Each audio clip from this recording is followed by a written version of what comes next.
Hello students, welcome to Panchajanya IAS. UPSC prelims ಅಲ್ಲಿ ತುಂಬಾ important ಆಗಿರುವಂತಹ ಒಂದು 2-3 ಟಾಪಿಕ್ಸ್ ಇದೆ ಜಿಯೋಗ್ರಫಿಗೆ ಸಂಬಂಧಪಟ್ಟಿರೋದು. ಈ ವಿಡಿಯೋದಲ್ಲಿ ನಾನು ಅದನ್ನ ನಿಮ್ಗೆ ಸಿಂಪಲ್ ಆಗಿ ಅರ್ಥ ಮಾಡಿಸೋಕೆ ಪ್ರಯತ್ನ ಪಡ್ತೀನಿ. ಪ್ರತಿ ವರ್ಷ ಇದರಿಂದ ಒಂದು ಅಥವಾ 2 ಪ್ರಶ್ನೆಗಳ ಬಂದೇ ಬರುತ್ತೆ. ತುಂಬಾ ಸಿಂಪಲ್ ಇದೆ. ನೀವು ಸರಳವಾಗಿ ಫ್ರೀ ಇದ್ದಾಗ ಆರಾಮಾಗಿ ನೋಡ್ಕೊಳ್ಳಿ, ಅರ್ಥ ಮಾಡ್ಕೊಳ್ಳಿ. ಒಂದು ಎಂಜಾಯಬಲ್ ಸಬ್ಜೆಕ್ಟ್ ಇದು, ಎಂಜಾಯಬಲ್ ಟಾಪಿಕ್. ಜಿಯೋಗ್ರಫಿ ಅಂದ್ರೇನೆ ಆ ತರ. ಅದು ನಿಮಗೆ ಬಿಗಿನಿಂಗ್ ಅಲ್ಲಿ ನೆನಪುಳಿಯಲ್ಲ, ಬಟ್ ನೀವು ಅರ್ಥ ಮಾಡ್ಕೊಳ್ತಾ ಹೋದ ಹಾಗೆ ನಿಮ್ಗಲ್ಲಿ ಗೊತ್ತಾಗುತ್ತೆ ಯಾಕೆ ನಮ್ಮ ಭೂಮಿ ಈ ತರ ಇದೆ, ಯಾಕೆ ಇಲ್ಲೆಲ್ಲ ಈ ತರ ರಚನೆಗಳು ಉಂಟಾದವು. ಅದನ್ನ ನಾನು ಇಲ್ಲಿ ನಿಮ್ಗೆ ತಿಳಿಸೋಕೆ ಪ್ರಯತ್ನ ಪಡ್ತೀನಿ. ಇಕ್ವಿನಾಕ್ಸು, ಸೋಲಸ್ಟೈಸು, ಡೇ ಅಂಡ್ ನೈಟ್ಗಳು, ಆಮೇಲೆ ಅರ್ತ್ ಮತ್ತೆ ಸನ್ಗೂ ಇರುವಂತ ಸಂಬಂಧಗಳು, ಇದೆಲ್ಲವನ್ನು ಕೂಡ ನಾನು ಈ ವಿಡಿಯೋದಲ್ಲಿ ನಿಮ್ಗೆ ಹೇಳೋಕೆ ಪ್ರಯತ್ನ ಪಡ್ತೀನಿ. ಈ ವಿಡಿಯೋ ತುಂಬಾ ಚೆನ್ನಾಗಿ ಮಾಡಿದ್ದಾರೆ. ಇದನ್ನ ಈ ಒಂದು ಇಮೇಜ್ ಅನ್ನ ಬಹುಶಃ ಪ್ರಿಲಿಮ್ಸ್ AI ಅವ್ರು ಮಾಡಿದ್ದಾರೆ. ಇದನ್ನ ತುಂಬಾ ಚೆನ್ನಾಗಿದೆ. ನಾನು ಈ PDF ಅನ್ನು ಕೂಡ ಆಮೇಲೆ ನಿಮ್ಗೆ ನಮ್ಮ ಟೆಲಿಗ್ರಾಮ್ ಚಾನಲ್ ಶೇರ್ ಮಾಡಿರ್ತೀನಿ. ಲಿಂಕ್ ಅನ್ನ ಡಿಸ್ಕ್ರಿಪ್ಷನ್ ಮತ್ತು ಕಮೆಂಟ್ ಸೆಕ್ಷನ್ ಅಲ್ಲಿ ಕೊಟ್ಟಿರ್ತೀನಿ, ಆಮೇಲೆ ಚೆಕ್ ಮಾಡ್ಕೊಳ್ಳಿ. ನಾನು ಇಲ್ಲಿ ನಿಮಗೆ ಕನ್ನಡದ ಜೊತೆಗೆ ಇಲ್ಲಿ ಏನ್ ಕೊಟ್ಟಿದ್ದಾರೆ ಇದನ್ನ ಅರ್ಥ ಮಾಡಿಸ್ತೀನಿ. ತುಂಬಾ ಸಿಂಪಲ್ ಇದೆ. ಎಕ್ಸಾಮ್ ಸಮೀಪ ಬಂದಾಗ ಒತ್ತಡ ಇಲ್ಲಿ ಆರಾಮಾಗಿ ಇದನ್ನ ಅರ್ಥ ಮಾಡ್ಕೊಳ್ಳಿ. ನೋಡಿ ಏನಿದೆ ಅಂತ ಅಂದ್ರೆ, ಮೊದಲೇದು ಭೂಮಿ ಮತ್ತು ಸೂರ್ಯನಿಗೆ ಇರುವಂತ ಬೇಸಿಕ್ ಕಾನ್ಸೆಪ್ಟ್ ನ ಅರ್ಥ ಮಾಡ್ಕೊಳ್ಳೋಣ. ಭೂಮಿ ಮತ್ತು ಸೂರ್ಯನ ಮೂಲಭೂತ ಅಂಶಗಳು ಏನು ಅಂತ ತಿಳ್ಕೊಳ್ಳೋದಾದ್ರೆ, ಇವನು ಸೂರ್ಯ, ಇದು ನಮ್ಮ ಭೂಮಿ ಅಂತ ಅನ್ಕೊಳ್ಳಿ. ನಮ್ಮ ಭೂಮಿ ಆಕ್ಚುಲಿ ಈ ತರ 90 ಡಿಗ್ರಿ ಆಗಿಲ್ಲ, ನೇರವಾಗಿಲ್ಲ. ನಮ್ಮ ಭೂಮಿ ಒಂದ್ ಸ್ವಲ್ಪ ಓರೆ ಆಗಿದೆ. ಯಾವ ತರ ಓರೆ ಆಗಿದೆ ಅಂತ ಅಂದ್ರೆ 23 ಡಿಗ್ರಿ, 23.5 ಡಿಗ್ರಿಯಷ್ಟು ಟಿಲ್ಟ್ ಆಗಿದೆ. ನೆನ್ಪಿಟ್ಕೊಡ್ರಿ, ಟಿಲ್ಟ್ ಅಂದ್ರೆ ಓರೆ ಆಗಿದೆ. ಸ್ಪೆಲ್ಲಿಂಗ್ ಸ್ವಲ್ಪ ಇಲ್ಲಿ ಮಿಸ್ಟೇಕ್ ಆಗಿದೆ ಇಮೇಜ್ ಅಲ್ಲಿ.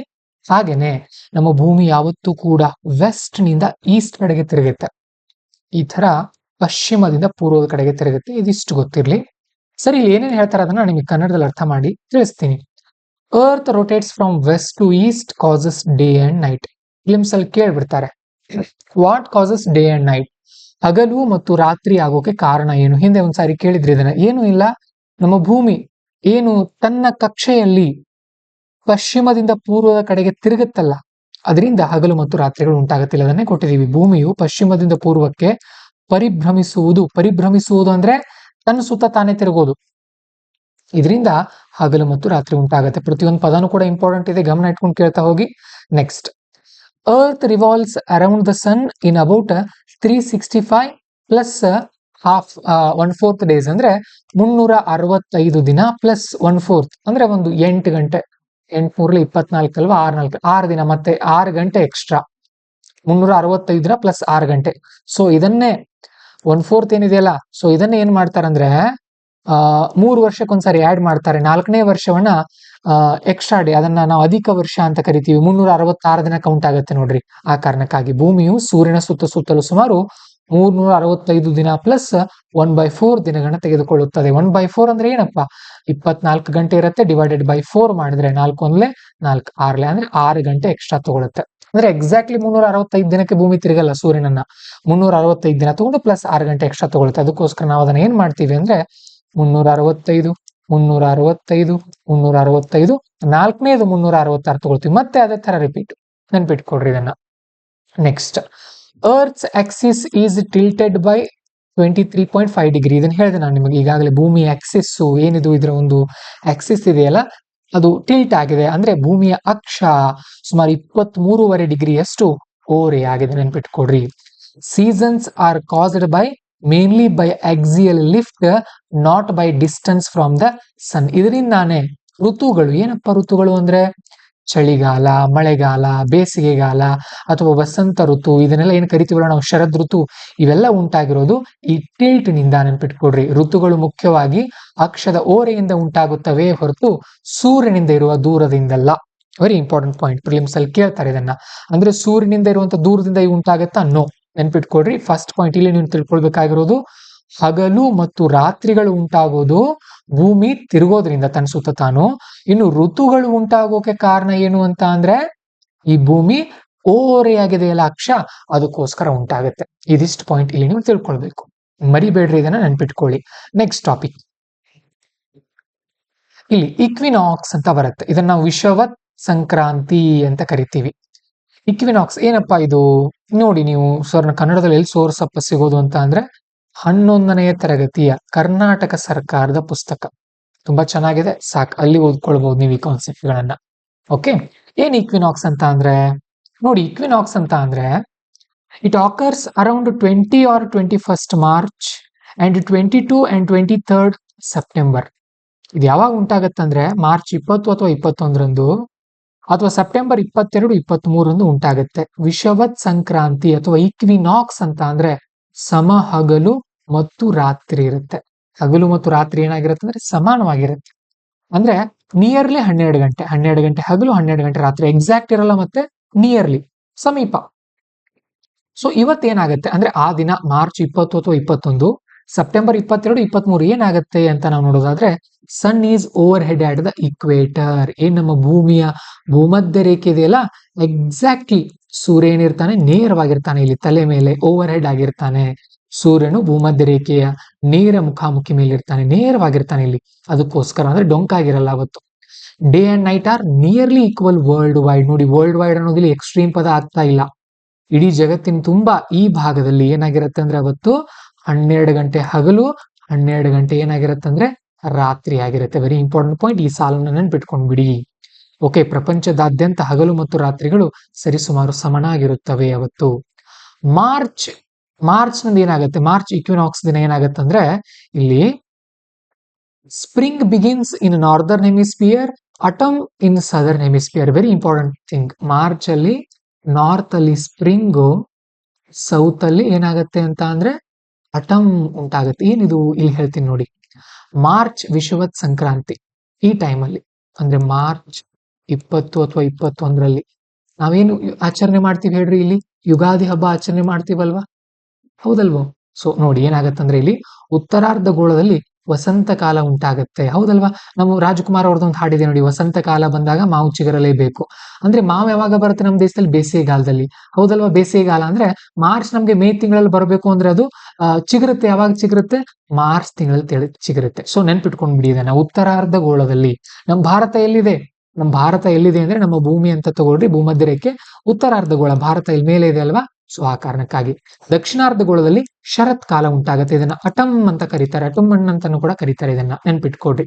September equinox, autumn begins in the northern hemisphere, spring southern hemisphere. In September ತಿಂಗಳಲ್ಲಿ ಏನಾಗುತ್ತೆ, ಸೆಪ್ಟೆಂಬರ್ ವಿಷುವತ್ ಸಂಕ್ರಾಂತಿಯಲ್ಲಿ ಉತ್ತರಾರ್ಧಗೋಳದಲ್ಲಿ ನಾರ್ತ್ ಅಲ್ಲಿ ಅಟಮ್ ಉಂಟಾಗುತ್ತೆ, ಸೌತ್ ಅಲ್ಲಿ ಸ್ಪ್ರಿಂಗ್ ಉಂಟಾಗುತ್ತೆ. ನೆನ್ಪಿಟ್ಕೊಡ್ರಿ, ವಸಂತ ಕಾಲ ಉಂಟಾಗುತ್ತೆ. ವಿಷುವತ್ ಸಂಕ್ರಾಂತಿ ಅಂದ್ರೆ ಸೂರ್ಯನು ಭೂಮಧ್ಯ ರೇಖೆಯ ಮೇಲಿರುವುದು. ಇದು ಸರಿಸುಮಾರು ಸಮಾನ ಹಗಲು ಮತ್ತು ರಾತ್ರಿಗೆ ಕಾರಣವಾಗುತ್ತೆ. ಈಕ್ವಿನಾಕ್ಸ್ ಅನ್ನುವಂತ ಪದಾರ್ಥ ಆಯ್ತಲ್ಲ, ಇಷ್ಟೇ, ತುಂಬಾ ಸಿಂಪಲ್ ಇದೆ. ಸರ್ ಏನು ಹೊಸದನ್ನ ಹೇಳ್ತಾ ಇದ್ರೆ ಅನ್ಕೊಳಿಕ್ ಹೋಗ್ಬೇಡಿ, ಸಿಂಪಲ್ ಕಾನ್ಸೆಪ್ಟ್ಗಳು, ನೆನ್ಪಿಟ್ಕೊಂಡ್ಬಿಡೋದು ಇದನ್ನ, ಮತ್ತೆ ಏನು ಇಲ್ಲ ಇಲ್ಲಿ. ಸರಿನಾ? ನೆಕ್ಸ್ಟ್ ಟಾಪಿಕ್ ನೋಡಿ. ಇಲ್ಲಿ ಸೋಲಿಸ್ಟೈಸ್ ಅಂತ ಬರುತ್ತೆ. ಏನಪ್ಪ ಸೋಲಿಸ್ಟೈಸ್? ಅರ್ಥ ಮಾಡ್ಕೊಳ್ಳೋಣ. ಇದನ್ನ ನಾವು ಅಯನ ಸಂಕ್ರಾಂತಿ ಅಂತ ಕರಿತೀವಿ. 2 ಅಯನಗಳು ಬರುತ್ತೆ, ಒಂದು ಜೂನು, ಮತ್ತೊಂದು ಡಿಸೆಂಬರ್. ಅಯನ, ದಕ್ಷಿಣಾಯನ, ಅಯನ, ಉತ್ತರಾಯಣ ಅಂತ ಕರಿತೀವಲ್ವಾ? ನೋಡೋಣ ಅದ್ರ ಬಗ್ಗೆ ಏನಿದೆ ಅಂತ. ಇಲ್ಲಿ ನೋಡಿ, ನೀವು ಕನ್ನಡವನ್ನ ಎಕ್ಸಾಕ್ಟ್ಲಿ ನೆನ್ಪಿಟ್ಕೊಳ್ಳೋದು ಬೇಡ. ನಾನು ಯಾಕೆ ಕೊಟ್ಟಿದ್ದೀನಿ ಅಂದ್ರೆ ಈ ಪದಗಳು ನಿಮ್ಗೆ ಸ್ವಲ್ಪ ರೂಢಿ ಆಗ್ಲಿ ಅನ್ನೋ ಕಾರಣಕ್ಕಷ್ಟೇ. ಓಕೆ, ನೀವು KS ಬರೀರಿ, IAS ಎಕ್ಸಾಮ್ ಬರೀರಿ, ಇಂಗ್ಲಿಷ್ ನೆನ್ಪಿಟ್ಕೊಂಡು ಹೋಗಿ. ಜೂನ್ ಸೋಲಿಸ್ಟೈಸ್ ಅಂತ ಅಂದ್ರೆ ಇದು ಜೂನ್ 21ನೇ ತಾರೀಕು ಬರುತ್ತೆ. ಈ ತಾರೀಖುಗಳನ್ನ ನೆನ್ಪಿಟ್ಕೊಡ್ರಿ. ಅಲ್ಲಿ ನಾನು ಮೇಲೆ ಹೇಳಿದೆ ಯಾವಾಗ, ಮಾರ್ಚ್ 20 ಅಥವಾ 21, ಸೆಪ್ಟೆಂಬರ್ 22 ಅಥವಾ 23 ಏನಾಗುತ್ತೆ, ಇಕ್ವಿನಾಕ್ಸ್ ಆಗತ್ತೆ. ಏನ್ ಇಕ್ವಿನಾಕ್ಸ್ ಅಂತ ಅಂದ್ರೆ ಭೂಮಧ್ಯ ರೇಖೆಯ ಮೇಲೆ ಸೂರ್ಯ ನೇರವಾಗಿರ್ತಾನೆ, 12 ಗಂಟೆ ಹಗಲು, 12 ಗಂಟೆ ರಾತ್ರಿ ಆಗುತ್ತೆ ಇದು. ಇನ್ ನೆಕ್ಸ್ಟ್ ಸೋಲಿಸ್ಟೈಸ್ ನೋಡಿ, ಜೂನ್ ಸೋಲಿಸ್ಟೈಸ್. ಇದನ್ನ ನಾವು ಇಲ್ಲಿ ಜೂನ್ ಅಯನ ಸಂಕ್ರಾಂತಿ ಅಂತ ಕರಿಬಹುದು. ತಿಳ್ಕೊಳ್ಳೋಣ ಅದಕ್ಕಿಂತ, ನೋಡೋಣ ಏನಿದೆ ಅಂತ ಹೇಳಿ.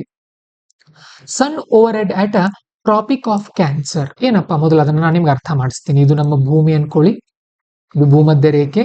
ಇಲ್ಲಿ ಒಂದು 23.5 ಡಿಗ್ರಿಗೆ ಒಂದು ರೇಖೆ ದಾಟುತ್ತೆ. ಇದನ್ನ ನಾವೇನಂತ ಕರಿತೀವಿ ಅಂತ ಅಂದ್ರೆ ಟ್ರಾಪಿಕ್ ಆಫ್ ಕ್ಯಾನ್ಸರ್ ಅಂತ ಕರಿತೀವಿ. ಕನ್ನಡದಲ್ಲಿ ಇದನ್ನ ಕರ್ಕಾಟಕ ಸಾರಿ ಮಕರ ಸಂಕ್ರಾಂತಿ ವೃತ್ತ ಅಂತ ಕರಿತೀವಿ. ನೆನ್ಪಿಟ್ಕೊಡಿ, ಅದನ್ನ ಏನಂತ ಕರಿತೀವಿ ಅಂತ ಅಂದ್ರೆ ಸೊ ತಪ್ಪು ಹೇಳಿದೆ ನಾನು, ಆಕ್ಚುಲಿ ರಾಂಗ್ ಹೇಳಿದೆ ಅದನ್ನ. Tropic of Capricorn. ಒಂದೇ ನಿಮಿಷ ಇರಿ, ಚೆಕ್ ಮಾಡ್ತೀನಿ ಅದನ್ನ. ಈಗ ಹೇಳ್ತೀನಿ ನೋಡಿ, ಇನ್ನೊಂದ್ಸಾರಿ ಗಮನ ಇಟ್ಕೊಂಡು ಕೇಳಿ. ಇಲ್ಲಿ ಜೂನ್ 21ನೇ ತಾರೀಕು ಸೂರ್ಯ ಏನ್ ಮಾಡಿರ್ತಾನೆ ಅಂದ್ರೆ ಟ್ರಾಪಿಕ್ ಆಫ್ ಕ್ಯಾನ್ಸರ್ ಮೇಲೆ ಇರ್ತಾನೆ. ಇಲ್ಲಿ ಮೇಲೆ ಏನಿದೆಯಲ್ಲ, ಸೊ ಇದನ್ನ ಟ್ರಾಪಿಕ್ ಆಫ್ ಕ್ಯಾನ್ಸರ್ ಅಂತ ಕರಿತೀವಿ. ಮಕರ ಸಂಕ್ರಾಂತಿ ಅಲ್ಲ, ಇದು ಕರ್ಕಾಟಕ ಸಂಕ್ರಾಂತಿ ವೃತ್ತ ಅಂತ ಕರಿತೀವಿ. ಇದನ್ನ ನೆನ್ಪಿಟ್ಕೊಳ್ಳಿ.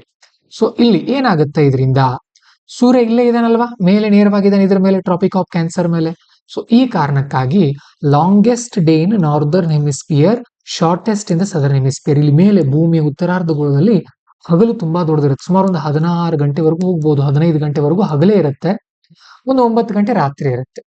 ಇದನ್ನ ಸಾಲ್ಸ್ಟೈಸ್ ಅಂತ ಕರೀತಾರೆ. ಜೂನ್ ಅಯನ ಅಂತ ಕರಿತೀವಿ ಇದನ್ನ. ಓಕೆ, ಸೊ ಇಲ್ಲಿ ನಾವು ಇದನ್ನ ಕನ್ನಡದಲ್ಲಿ ಅರ್ಥ ಮಾಡ್ಕೊಳ್ಳೋದಾದ್ರೆ, ಅಯನ ಸಂಕ್ರಾಂತಿ ಅಂದ್ರೆ, ಸೋಲ್ಸ್ಟೈಸ್ ಅಂದ್ರೆ ಸೂರ್ಯನು ಉಷ್ಣವಲಯದ ರೇಖೆಗಳ ಮೇಲೆ. ಉಷ್ಣವಲಯದ ರೇಖೆಗಳು ಅಂದ್ರೆ ಇವೆ: tropic of cancer, tropic of Capricorn. Tropic ಅಂದ್ರೆ ನೆನ್ಪಿಟ್ಕೊಡ್ರಿ ಆ ಪದದ ಅರ್ಥ. ಟ್ರಾಪಿಕ್ ಇಸ್ ಈಕ್ವಲ್ ಟು ಉಷ್ಣವಲಯ. ಟ್ರಾಪಿಕ್ ಅಂದ್ರೇನೆ ಉಷ್ಣವಲಯ, ಟ್ರಾಪಿಕ್ಸ್ ಅಂದ್ರೆ ಉಷ್ಣವಲಯ. ಓಕೆ, ಇದು ವರ್ಷದ ಅತ್ಯಂತ ದೀರ್ಘವಾದ, ಅತ್ಯಂತ ಚಿಕ್ಕದಾದ ಹಗಲಿಗೆ ಕಾರಣ ಆಗತ್ತೆ, ಇಲ್ಲಿ ನೆನ್ಪಿಟ್ಕೊಡ್ರಿ. ಸೊ ಏನಾಯ್ತಪ್ಪ ಈಗ, ಸೂರ್ಯ ಇದು ಭೂಮಿ ಇಲ್ಲಿ ಮೇಲೆ 23.5 ಡಿಗ್ರಿ ಇದೆಯಲ್ಲ, ಸೂರ್ಯ ಇಲ್ಲಿ 23.5 ಡಿಗ್ರಿ ಯಾವತ್ತಿರ್ತಾನಂತ ಅಂದ್ರೆ ಜೂನ್ 21ನೇ ತಾರೀಕು ಇರ್ತಾನೆ. ಅವಾಗ ಇಲ್ಲಿ ಮೇಲೆ ಅತ್ಯಂತ ದೊಡ್ಡ ಹಗಲಿರುತ್ತೆ, ಇಲ್ಲಿ ಕೆಳಗಡೆ ದಕ್ಷಿಣಾರ್ಧಗೋಳದಲ್ಲಿ ಅತಿ ದೊಡ್ಡ ರಾತ್ರಿ ಇರುತ್ತೆ, ನೆನ್ಪಿಟ್ಕೊಡ್ರಿ. ಓಕೆ, ರಾತ್ರಿ ದೊಡ್ಡದಿರುತ್ತೆ ಇಲ್ಲಿ, ಹಗಲು ತುಂಬಾ ಸಣ್ಣ. ಅಂದ್ರೆ ಉಲ್ಟಾ, ಮೇಲೆ ಏನಾಗುತ್ತಲ್ಲ ಅದ್ರ ಉಲ್ಟಾ ಕೆಳಗಡೆ ಆಗುತ್ತೆ, ಆ ತರ. ಈ ಕನ್ನಡದಲ್ಲಿ ಅದನ್ನೇ ಹೇಳ್ತಾರೆ ನೋಡಿ. ಏನಂದ್ರೆ ಜೂನ್ ಅಯನ, ಜೂನ್ 21ರಂದು ಸೂರ್ಯನು ಕರ್ಕಾಟಕ ಸಂಕ್ರಾಂತಿ ವೃತ್ತದ ನೇರ ಮೇಲಿರ್ತಾನೆ. ಇದು ಉತ್ತರ ಗೋಳಾರ್ಧದಲ್ಲಿ ಅತ್ಯಂತ ಸುದೀರ್ಘವಾದ ಹಗಲನ್ನ ಮತ್ತು ದಕ್ಷಿಣ ಗೋಳಾರ್ಧದಲ್ಲಿ ಅತ್ಯಂತ ಚಿಕ್ಕದಾದ ಹಗಲನ್ನ ತರುತ್ತೆ, ನೆನ್ಪಿಟ್ಕೊಡ್ರಿ ಇದರಿಂದ. In next December solstice. ಏನಪ್ಪಾ ಇದು? ಡಿಸೆಂಬರ್ 21 ಅಥವಾ 22ನೇ ತಾರೀಕು ಜರುಗುತ್ತೆ. ಇಲ್ಲಿ ಏನಾಗುತ್ತೆ, sun is overhead at the Tropic of Capricorn. ಇಲ್ಲಿ ಕೆಳಗಡೆ ಬರ್ತಾನೆ ಸೂರ್ಯ, ಈ ಕೆಳಗಡೆ ಇರುತ್ತಲ್ಲ ಇಲ್ಲಿ ಬಿಸಿಲು ಜಾಸ್ತಿ ಇರುತ್ತೆ, ಅಂದ್ರೆ ಹಗಲು ಇಲ್ಲಿ ದೊಡ್ಡದಾಗುತ್ತೆ. Shortest day in the northern hemisphere, longest day in the southern hemisphere. ಅಂದ್ರೆ ಡಿಸೆಂಬರ್ ತಿಂಗಳಲ್ಲಿ, ನೆನ್ಪಿಟ್ಕೊಡ್ರಿ, ಡಿಸೆಂಬರ್ ತಿಂಗಳಲ್ಲಿ ಹಗಲು ಇಲ್ಲಿ ದೊಡ್ಡದಿರುತ್ತೆ, ಓಕೆ, ರಾತ್ರಿ ಇಲ್ಲಿ ದೊಡ್ಡದಿರುತ್ತೆ. ಯಾವ ತಿಂಗಳಿದು? ಡಿಸೆಂಬರ್ 21ರಂದು. ವೆರಿ ಇಂಪಾರ್ಟೆಂಟ್ ಡೇಟ್ ಇದು, ನೆನ್ಪಿಟ್ಕೊಡ್ರಿ. ಅರ್ಥ ಆಯ್ತಾ? ಡಿಸೆಂಬರ್ ಅಯನ ಸಂಕ್ರಾಂತಿ, ಸೂರ್ಯನು ಮಕರ ಸಂಕ್ರಾಂತಿ ವೃತ್ತದ ಮೇಲೆ ಇರ್ತಾನೆ. ಮಕರ ಸಂಕ್ರಾಂತಿ ಅಂದ್ರೆ ಯಾವುದು? ಕೆಳಗಿಂದು ಟ್ರಾಪಿಕ್ ಆಫ್ ಏನಂತ ಕರೆದಿದ್ರು ಅದನ್ನ? ಕ್ಯಾಪ್ರಿಕಾನ್ ಅಂತ ಕರೆದಿದ್ರು. ಓಕೆ, ಇದು ಉತ್ತರ ಗೋಳಾರ್ಧದಲ್ಲಿ ಅತ್ಯಂತ ಚಿಕ್ಕದಾದ ಹಗಲನ್ನ ಮತ್ತು ದಕ್ಷಿಣಾರ್ಧ ಗೋಳಾರ್ಧದಲ್ಲಿ ಅತ್ಯಂತ ಸುದೀರ್ಘವಾದ ಹಗಲನ್ನ ತಗೊಂಡು ಬರುತ್ತೆ. ನೆನ್ಪಿಟ್ಕೊಡಿ ಈ ಪಾಯಿಂಟ್ಸ್ ಅನ್ನ. ಸಿಂಪಲ್ ಇದೆ, ಏನು ಡಿಫಿಕಲ್ಟಿ ಇಲ್ಲ ಇಲ್ಲಿ. ಇನ್ನು ನೆಕ್ಸ್ಟ್ 4ನೇ point, yearly revolution around the sun. Revolution ನೆನ್ಪಿಟ್ಕೊಡ್ರಿ. ರೆವಲ್ಯೂಷನ್ ಅಂತ ಅಂದ್ರೆ ಬೇರೆ, ರೊಟೇಷನ್ ಅಂತ ಬೇರೆ. ರೊಟೇಷನ್ ಅಂತ ಅಂದ್ರೆ ಪರಿಭ್ರಮಣೆ. ಪರಿಭ್ರಮಣೆ ಅಂತ ಅಂದ್ರೆ ಏನು? ಭೂಮಿ ತನ್ನ ಅಕ್ಷದ ಸುತ್ತ ಸುತ್ತೋದು, ತನ್ನಿಂದ ತಾನೇ ತನ್ನ ಪಾಡಿ ತಾನು ಸುತ್ತಕೊಳ್ಳೋದು, ಇದನ್ನ ರೊಟೇಷನ್ ಅಂತ ಕರಿತೀವಿ. ರೆವಲ್ಯೂಷನ್ ಅಂದ್ರೆ ಭೂಮಿ ಸೂರ್ಯನ ಸುತ್ತ ಸುತ್ತೋದು. ನೆನ್ಪಿಟ್ಕೊಡ್ರಿ, ಭೂಮಿ ಸೂರ್ಯನ ಸುತ್ತ ಸುತ್ತೋದು, ಇದನ್ನ ಸೂರ್ಯನ ಸುತ್ತದ ವಾರ್ಷಿಕ ಪರಿಭ್ರಮಣೆ ಅಂತ ಕರೀತಾರೆ. ನೆನ್ಪಿಟ್ಕೊಡ್ರಿ. ಓಕೆ, ನಾವು ಆಕ್ಚುಲಿ ಇಂಗ್ಲಿಷ್ ಪದಗಳೇ ಜಾಸ್ತಿ ನೆನ್ಪಿಟ್ಕೊಡ್ರಿ, ಕನ್ನಡ ಬೇಡ ನಮಗೆ. ರೆವಲ್ಯೂಷನ್ ಅಂದ್ರೆ ಸೂರ್ಯನ ಸುತ್ತ ಸುತ್ತೋದು, ರೊಟೇಷನ್ ಅಂತ ಅಂದ್ರೆ ತನ್ನ ಸುತ್ತ ತಾನು ಸುತ್ತಕೊಳ್ಳೋದು. ಇಷ್ಟು ನೆನ್ಪಿಟ್ಕೊಡ್ರಿ. ನೋಡೋಣ ಏನೇನಾಗುತ್ತೆ ಇಲ್ಲಿ. ಸರಿ, ಸೂರ್ಯನ ಸುತ್ತ ಭೂಮಿಯ ಕಕ್ಷೆಯು ಸ್ವಲ್ಪ ಅಂಡಾಕಾರದಲ್ಲಿದೆ. ವೆರಿ ಇಂಪಾರ್ಟೆಂಟ್ ಪಾಯಿಂಟ್, ನೆನ್ಪಿಟ್ಕೊಡ್ರಿ. ಇದು ಇದು ಇದು ಸೂರ್ಯ ಅಂತ ಅನ್ಕೊಳ್ರಿ, ಇದು ಸನ್. ನಮ್ಮ ಭೂಮಿ ಎಕ್ಸಾಕ್ಟ್ಲಿ ಹೀಗೆ ರೌಂಡ್ ಆಗಿ ಸೂರ್ಯನ ಸುತ್ತ ತಿರುಗಲ್ಲ. ಭೂಮಿ ಹೇಗಿದೆ ಅಂತ ಅಂದ್ರೆ ಸ್ವಲ್ಪ ಓರೆಯಾಗಿದೆ. ಹೇಗೆ? ಅಂಡಾಕಾರದಲ್ಲಿದೆ ಇದು ನಮ್ಮ ಸೂರ್ಯ. ಭೂಮಿ ಈ ತರ ತಿರುಗುತ್ತೆ. ಒಂದ್ಸಾರಿ ಇಲ್ಲಿ ತುಂಬಾ ದೂರ ಇರುತ್ತೆ, ಇದನ್ನ ಎಪಿಹೆಲಿಯೋನ್ ಅಂತ ಕರೀತಾರೆ. ಒಂದ್ಸರಿ ತುಂಬಾ ಸಮೀಪ ಇರುತ್ತೆ, ಇದನ್ನ ಪೆರಿಹಿಲಿಯೋನ್ ಅಂತ ಕರೀತಾರೆ. ನೆನ್ಪಿಟ್ಕೊಡ್ರಿ, ಪ್ರವೀಣ್ ಸರ್ ಹೇಳಿದ್ರು, ಅದಕ್ಕೋಸ್ಕರ ಭೂಮಿ ಸಮೀಪ ಇದ್ದಾಗ ಪೆರಿಹಿಲಿಯೋನ್ ಅಂತ ಕರೀತಾರೆ ಅಂತ ನೆನ್ಪಿಟ್ಕೊಡ್ರಿ. ಸಿಂಪಲ್ ಆಗಿ ನೆನಪುಳಿಯುತ್ತೆ ನಿಮ್ಗೆ. ಸರಿನಾ? ನೋಡೋಣ ಏನಾಗುತ್ತೆ ಇಲ್ಲಿ. ಸೂರ್ಯನ ಸುತ್ತ ಭೂಮಿಯ ಕಕ್ಷೆಯು ಸ್ವಲ್ಪ ಅಂಡಾಕಾರದಲ್ಲಿದೆ, ಆದರೆ ಅಕ್ಷದ ಓರೆಯು ಋತುಗಳಿಗೆ ಕಾರಣವಾಗುತ್ತೆ. ಓಕೆ, ಅಕ್ಷದ ಓರೆ ಅಂದ್ರೆ ಅದೇನ್ ಭೂಮಿ ಡೊಂಕಾಗಿದೆ, ಇದರಿಂದ ಋತುಗಳು ಉಂಟಾಗುತ್ತೆ. ಭೂಮಿಯ ಸ್ಥಾನವು ಮಾರ್ಚ್ ವಿಷುವತ್ ಸಂಕ್ರಾಂತಿ, ಜೂನ್ ಅಯನ ಸಂಕ್ರಾಂತಿ, ಸೆಪ್ಟೆಂಬರ್ ವಿಷುವತ್ ಸಂಕ್ರಾಂತಿ, ಡಿಸೆಂಬರ್ ಅಯನ ಸಂಕ್ರಾಂತಿ ಮೂಲಕ ನಿರಂತರವಾಗಿ ಬದಲಾಗ್ತಾ ಇರುತ್ತೆ. ಅದನ್ನ ಹೇಳ್ತಾ ಇದೆ ನೋಡಿ. ಸೊ ನೆನ್ಪಿಟ್ಕೊಡ್ರಿ, ಏನೇನಾಗಿತ್ತು ಇಲ್ಲಿ? ನೆನ್ಪಿಟ್ಕೊಳ್ಳಿ, ಮಾರ್ಚ್ ಇಕ್ವಿನಾಕ್ಸ್ ನಂದು ಏನಾಗಿತ್ತು ಅಂತ ಅಂದ್ರೆ 12 ಗಂಟೆ ಹಗಲು, 12 ಗಂಟೆ ರಾತ್ರಿ ಇತ್ತು. ಹೌದಲ್ವಾ? ಸೊ ಎಕ್ಸಾಕ್ಟ್ಲಿ ಅಲ್ಲ, ಸಮೀಪ ಅಂದ್ರೆ 11 ಗಂಟೆ 55 ನಿಮಿಷ ಹಗಲು, 11 ಗಂಟೆ 55 ನಿಮಿಷ ರಾತ್ರಿ, ಈ ತರ ಇರ್ಬೋದು. ಅಥವಾ 12 ಗಂಟೆ 5 ನಿಮಿಷ ರಾತ್ರಿ ಇರ್ಬೋದು, ಈ ತರ. ಅದೇ ತರ ಸೆಪ್ಟೆಂಬರ್ ಇಕ್ವಿನಾಕ್ಸ್ ಏನಾಗಿತ್ತು? ಸೇಮ್, ಇಲ್ಲೂ ಕೂಡ 12 ಗಂಟೆ ಹಗಲು, 12 ಗಂಟೆ ರಾತ್ರಿ. ಇನ್ನು ಜೂನ್ ಸೋಲಿಸಿಟೈಸ್ ನಲ್ಲಿ ಏನಾಗಿತ್ತು? ಉತ್ತರಾರ್ಧಗೋಳದಲ್ಲಿ ದೊಡ್ಡ ಹಗಲಿತ್ತು, ದಕ್ಷಿಣ ಗೋಳಾರ್ಧದಲ್ಲಿ ಸಣ್ಣ ಹಗಲಿತ್ತು. ಅದೇ ತರ ಡಿಸೆಂಬರ್ ಸೋಲ್ಸ್ಟೈಸ್ ನಲ್ಲಿ ಏನಾಗಿತ್ತು?